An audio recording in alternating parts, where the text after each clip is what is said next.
Alright, we're down at the base of the hillside. Made it to the hill, and you can see all around me, there's white pine. It's all white pine down here. So while I'm heading to a really good spot, I'm just going to tell you about a short history of white pine. There once was a lot of white pine in Minnesota. Some people estimate it at over 30 million acres of white pine. So lumbermen came across the United States from Maine. They hit Michigan and Wisconsin, and then they headed into Minnesota. And the thought was that you could never possibly cut down all the white pine.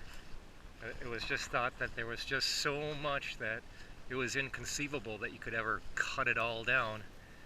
Of course, you know what happened, and much of our white pine is now gone, but we have such unique pockets like this that are left.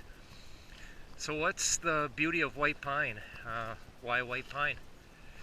Well, white pine is terrific if you're building. It's relatively light, it's relatively strong, it's got nice grain to it, it is easy to put a nail into, and the biggest thing is that it floats.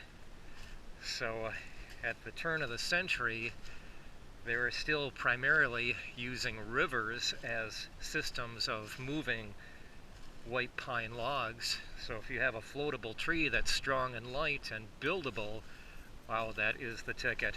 So now you can understand why so many white pines were taken down in the upper Midwest. So that beautiful industry of white pine logging had its heyday, about the turn of the century, 1900.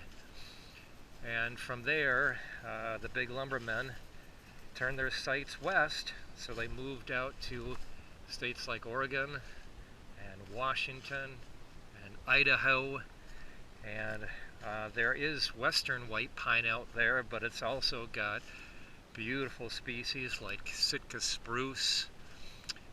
It's got species like Douglas fir, and of course in Northern California there was the amazing redwood and sequoia.